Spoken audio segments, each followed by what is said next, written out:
Current events by video. Mga minamahal kong kababayan,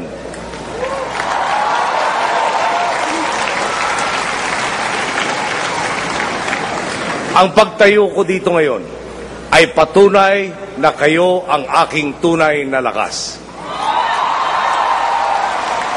Hindi ko inakala na darating tayo sa puntong ito na ako'y manunumpa sa harap ninyo bilang inyong Pangulo.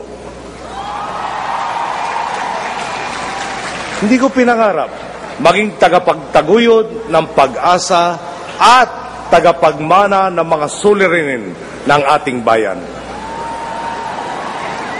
Ang layunin ko sa buhay ay simple lang.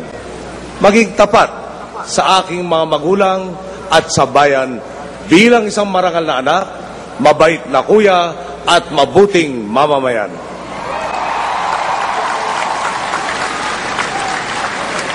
Nilabanan ng aking ama ang diktadurya at ibinuwis niya ang kanyang buhay para tubusin ang ating demokrasya. Inalay ng aking ina ang kanyang buhay upang pangalagaan ang demokrasyang ito. Ilalaang ko ang aking buhay para siguraduhin na ang ating demokrasya ay kapaki-pakinabang sa bawat isa.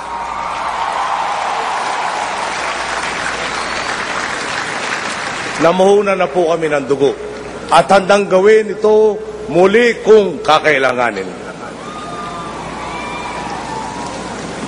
Tanyag man ang aking mga magulang at ang kanilang mga nagawa, alam ko rin ang problema ng ordinaryong mamamayan. Alam nating lahat ang pakiramdam na magkaroon ng pamahalaang bulag at bingi. Alam natin ang pakiramdam na mapagkaitan ng hustisya, na mabaliwala ng mga taong pinagkatiwalaan at inatasan nating maging ating tagapagtanggol. Kayo ba ay minsang ring nalimutan ng pamahalang inyong inuluklok sa pwesto? Ako rin.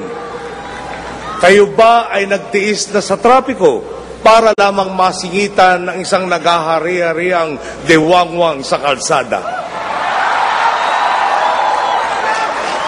Ako rin. Kayo ba ay sawang-sawa na sa pamahalang sa halip na magsilbi sa taong bayan ay kailangan pa nilang itong pagpasensyahan at tiisin? Ako rin.